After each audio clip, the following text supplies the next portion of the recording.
శ్రీ పరమాత్మనే నమః. ఓం శ్రీ గురుభ్యో నమః. కఠోపనిషత్తు శాంతి మంత్రము. గురు శిష్యులమైన మన ఇద్దరిని భగవంతుడు రక్షించుగాక, ఇద్దరును పోషించుగాక, ఇద్దరము ఊర్జిత శక్తితో పరిశ్రమిద్దాముగాక. మన స్వాధ్యాయము ఏకాగ్రము ఫలవంతము అగుగాక. ఎన్నడూ మనమిద్దరము పరస్పరము ద్వేషించుకొనకుందాముగాక. పూర్వము ఒకప్పుడు వాజశ్రవుడనే వ్యక్తి ఫలాల పట్ల కోరిక కలవాడై తన వద్ద ఉన్న సమస్త వస్తువులను దానంగా ఇచ్చివేశాడు. అతనికి నచికేతుడనే కుమారుడు ఉన్నాడు. దక్షిణలు తీసుకురావటం బాలుడైన నచికేతుడు చూశాడు. అప్పుడు శ్రద్ధ అతన్ని ఆవహించింది. అతడు ఆలోచించసాగాడు.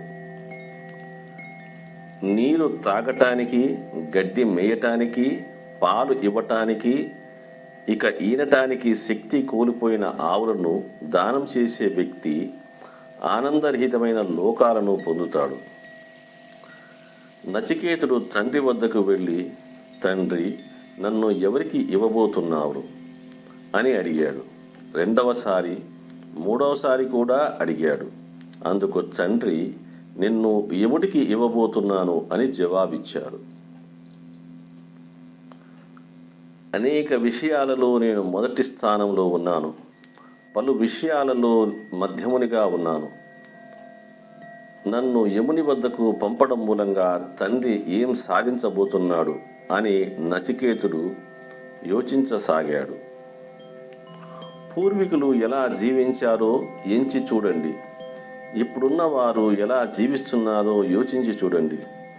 చెట్టు చేమల మల్లే మనిషి జనన మరణాలు పొందుతున్నాడు అని తండ్రితో చెప్పాడు నచికేతుడు.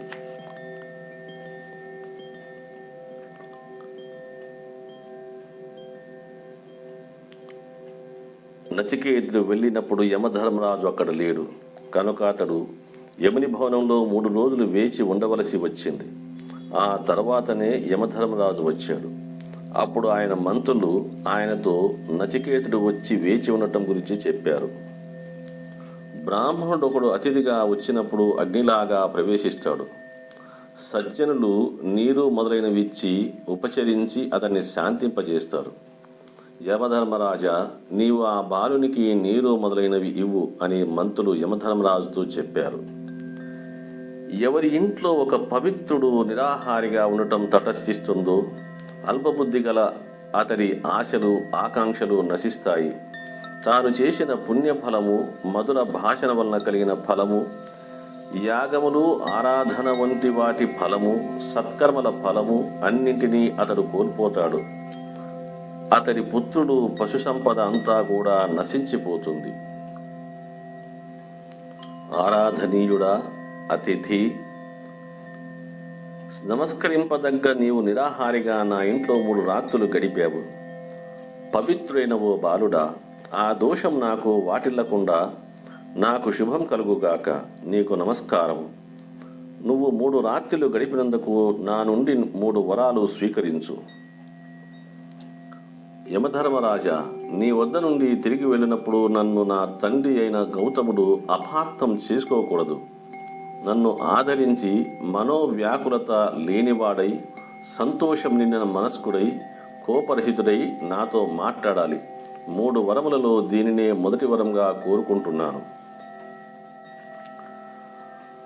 అరుణుని కుమారుడు, నీ తండ్రి అయిన ఉద్ధారకుడు నిన్ను చూసినప్పుడు మునుపు మాదిరే నీ పట్ల ప్రవర్తిస్తాడు. నా అనుగ్రహం వల్ల రాత్రులందు దిగులు లేని నిద్రిస్తాడు. నా నుండి తిరిగి వెలుచున్న నిన్ను చూసి కోపగించుకోడు అని చెప్పి మొదటి వరాన్ని యమధర్మరాజు నచికేతునికి ప్రసాదించాడు. స్వర్గంలో కించిత్తు కూడా భయం ఉండదు. మృత్యుదేవతవైన నువ్వు కూడా అక్కడ లేవు. అక్కడ ఎవరు వృద్ధాప్యము వల్ల భయపడరు. వారికి ఆకలి దప్పులు రెండూ ఉండవు. వారు శోకరహితులై ఆనందంతో మునిగి ఉంటారు. యమధర్మరాజా, స్వర్గంలో జీవించేవారు అమృతత్వాన్ని సంతరించుకుంటారు. అక్కడికి తీసుకుపోగల ఈ యాగం గురించి నీకు తెలుసు. శ్రద్ధావంతుడనైన నాకు ఆ యాగం గురించి తెలియజేయి. దీన్ని నేను రెండవ వరంగా కోరుకుంటున్నాను. ఓ నచికేత, స్వర్గానికి తీసుకెళ్లే యాగం గురించి అడిగావు. అది నాకు తెలుసు. దాన్ని నీకు చెబుతాను. సావధానంగా విను. స్వర్గాన్ని అందించేది, ప్రపంచానికి ఆధారమైనది అయిన ఆ అగ్ని హృదయగుహలో ఉన్నది. అది ఉద్భవించిన ఆ యాగం గురించి యమధర్మరాజు నచికేతునికి చెప్పాడు. ఆ యాగానికి ఎటువంటి ఇటుకలు కావాలో, ఎన్ని కావాలో, ఏ విధంగా యాగకుండాన్ని అమర్చాలో అంతా విపులంగా ఉపదేశించాడు. యమధర్మరాజు చెప్పిన విషయాలు నచికేతుడు అట్లీ తిరిగి ఒప్పజెప్పాడు. నచికేతుడు వాటిని అర్థం చేసుకోవడం చూసి సంతోషించిన యమధర్మరాజు మళ్ళీ ఇలా చెప్పాడు. నచికేతుని జవాబుతో ప్రీతి చెందినవాడు మహాత్ముడు అయిన యమధర్మరాజు అతనితో, నీకు ఇంకో వరం ఇస్తాను. ఈ యాగము ఇకపై నీ పేరిట ప్రసిద్ధమవుతుంది. ఇంకా ఎన్నో రంగులు కల మాలను కూడా తీసుకో అని చెప్పాడు. నచికేత యాగాగ్ని 3 సార్లు చేసినవాడు ముగ్గురిని ఆశ్రయించి 3 విధులుగా నిర్వర్తించినప్పుడు జనన మరణాలను అతిక్రమిస్తాడు. బ్రహ్మం నుంచి ఉద్భవించిన వాడు ఆరాధనీయుడు అయిన భగవంతుని తెలుసుకొని అనుభూతి చెందిన అతడు పరమశాంతిని పొందుతాడు. గత మంత్రంలో చెప్పిన 3 తెలుసుకొని ఎవరు నచికేత యాజ్ఞాగ్ని నిర్వహిస్తారో అతడు శరీరం పతనం కాకమునిపే మృత్యువును జయించి శోకాలకు అతీతుడై స్వర్గలోకంలో ఆనందిస్తాడు. నచికేత, స్వర్గానికి తీసుకువెళ్ళి ఈ యాగాన్ని గురించి అడిగావో దాన్ని నీకు తెలిపాను. ఈ యాగాన్ని జనులు ఇకపై నీ పేరిటనే పేర్కొంటారు. ఇక 3వ వరాన్ని కోరుకో. మరణానంతరము మనిషి జీవిస్తున్నాడని కొందరు, లేదు అని కొందరు అంటున్నారు. ఈ సందేహాన్ని నిన్ను అడిగి నివృత్తి చేసుకోబోతున్నాను. నేను కోరుకోబోతున్న 3వ వరం ఇదే. నచికేత, ఈ విషయంలో దేవతలకు సైతము సందేహం ఉంది. ఈ విషయం ఎంతో సూక్ష్మమైనది, సులభంగా తెలుసుకోగలిగింది కాదు. కనుక వేరే వరం కోరుకో. నన్ను బలవంతం చేయవద్దు, వదిలిపెట్టు. ఈ విషయంలో దేవతలకు కూడా సందేహం ఉన్నదా? యమధర్మరాజా, దీన్ని సులభంగా అర్థం చేసుకోవటం సాధ్యం కాదని నీవే చెబుతున్నావు. కానీ దీనిని ఉపదేశించడానికి నీ వంటి వేరొకరు లభించరు. వేరే ఏ వరము దీనికి సమానము కాదు. 100 ఏళ్లు ఆయుష్ గల కొడుకులను, మనవలను కోరుకో. పుష్కలంగా పశువులను, ఏనుగులను, బంగారాన్ని, గుర్రాల వంటి వాటిని కోరుకో. భూమి మీద విశాలమైన సామ్రాజ్యాన్ని కోరుకో. నువ్వు ఇష్టమైనంత కాలము జీవించు. నచికేత, దీనికి సమానమైన వరం ఏదైనా నీకు తోస్తే దాన్ని కోరుకో. సంపద, దీర్ఘాయువు, భూమండలంలో విశాల సామ్రాజ్యాధిపత్యము వంటి దేనినైనా కోరుకో. నిన్ను సమస్త కోరికలు అనుభవించే వాడిగా చేస్తాను. నచికేత, మానవ లోకంలో తీర్చుకోవడానికి దుర్లభమైనటువంటి ఏ కోరికలు ఉన్నావో వాటన్నింటినీ నీ ఇష్ట ప్రకారం కోరుకో. సారథులతో కూడుకున్న రథాలను ప్రసాదిస్తాను. సంగీత వాద్యాలతో నిష్ణాతులైన కళాకారులను ఇస్తాను. పురుషులను మోహంతో ముంచెత్తే ఈ దేవలోక స్త్రీలను అనుగ్రహిస్తాను. ఇటువంటి స్త్రీలు మానవులకు లభించరు. నేను ప్రసాదించే ఈ దేవలోక స్త్రీల చేత నువ్వు కావలసిన పరిచర్యలు పొందు. కానీ మరణం గురించి మాత్రము అడగవద్దు. మృత్యుదేవ, నీవు చెబుతున్న సుఖాలన్నీ అశాశ్వతాలు. అవి మనిషి ఇంద్రియాలన్నింటి శక్తిని వృధా చేసేవే. జీవితమే స్వల్పమైనది కనుక నువ్వు చెప్పిన గుర్రాలు, ఆటలు, పాటలు అన్నింటినీ నీవే ఉంచుకో. మనిషి ధనంతో తృప్తి చెందేవాడు కాదు. నిన్ను దర్శిస్తే కావలసిన సంపద లభించడం సత్యం. నువ్వు పాలించే వరకు నా ఆయుష్కు కొరత లేదు కనుక ఆయుష్, సంపదో ఏది నాకు వద్దు. నేను కోరుకోదగ్గ వరం అదొక్కటే.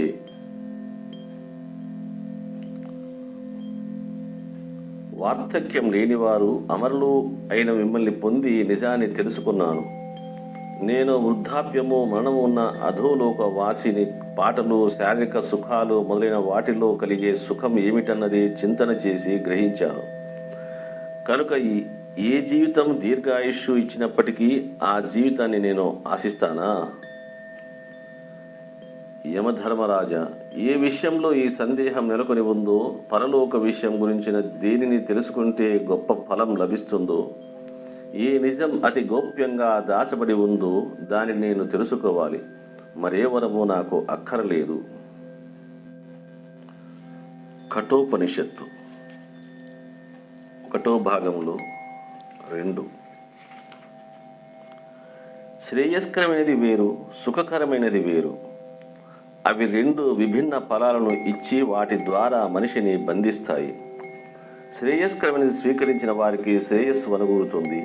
సుఖకరమైన దాన్ని కోరుకున్నవాడు లక్ష్యం నుండి పతనం పొందుతాడు. శ్రేయస్కరమైనది, సుఖకరమైనది రెండు మనిషిని సమీపిస్తాయి. బుద్ధిమంతుడు వాటిని విచారణ చేసి ఆ రెంటిని వివేచన చేస్తాడు. సుఖకరమైన దానిని వదిలిపెట్టి శ్రేయస్కరమైన దానిని ఎన్నుకుంటాడు. బుద్ధిహీనుడు శారీరక వృద్ధి, రక్షణ మొదలైనవి ఎంచి సుఖకరమైన దానిని కోరుకుంటాడు. ఓ నచికేత, నువ్వు చక్కగా ఆలోచించి సంపదలను, అందమైన స్త్రీలను తోసిరాజన్నావు. ఏ మార్గంలో ఎందరో మనుష్యులు మునిగిపోతారో అది సంపదను లక్ష్యంగా పెట్టుకున్నది. ఆ మార్గాన్ని నువ్వు ఎంచుకోలేదు. భగవన్ మార్గము, ప్రాపంచికత రెండును విభిన్నమైనవి, పరస్పర విరుద్ధమైనవి, వేర్వేరు మార్గాలను అనుసరించేవి. ఏ కోరిక నిన్ను ప్రలోభపెట్టి శ్రేయో మార్గం నుండి వైదొలగించలేదు. కనుక నువ్వు భగవన్ మార్గంలో ఆసక్తి గలవాడివని నేను భావిస్తున్నాను.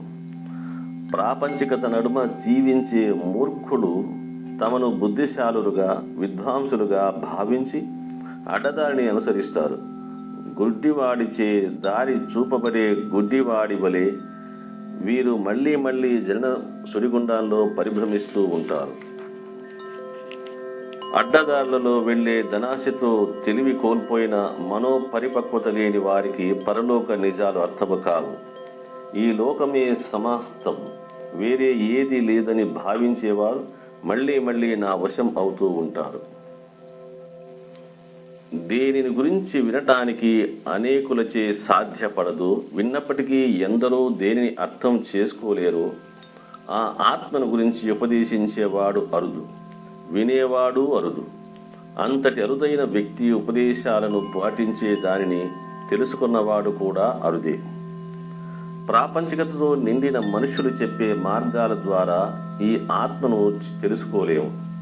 ఎందుకంటే వారు అనేక విధాలుగా చెబుతుంటారు. అనుభూతి పొందిన వ్యక్తి ఉపదేశాలను పాటిస్తే గందరగోళం ఉండదు. ఈ ఆత్మ అణువు కన్నా సూక్ష్మమైనది కనుక తర్కానికి అతీతమైనది. ఓ ప్రియతముడా, నువ్వు పొందిన ఈ జ్ఞానము తర్కం వలన లభించేది కాదు. సత్యాన్ని గ్రహించిన వ్యక్తి ఉపదేశించి దాన్ని పాటించినప్పుడు అది శ్రేష్టమైన జ్ఞాన స్థితికి తోడ్కొని పోతుంది. నచికేత, సత్యనిష్టలో నువ్వు దృఢంగా నెలకొని ఉన్నావు. నీ వంటి విద్యార్థులు మాకు లభించాలిగాక. కర్మఫలాలు అశాశ్వతమైనవి అని నాకు తెలుసు.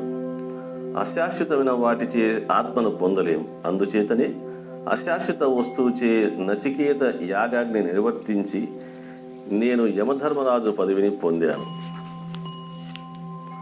నచికేత, స్వర్గలోకం కోరికలు తీర్చుకునే చోటు. లోకం యొక్క ఆధారము యాగాల ఫలంగా లభించే చెప్ప సాధ్యము కాని సుఖాలకు అలవారం. భయరాహిత్యానికి పుట్టినిల్లు, ఆరాధనీయమైనది, మహత్వం గలది, సుదీర్ఘకాలం నెలకొని ఉండేది, శ్రేయస్కరమైనది.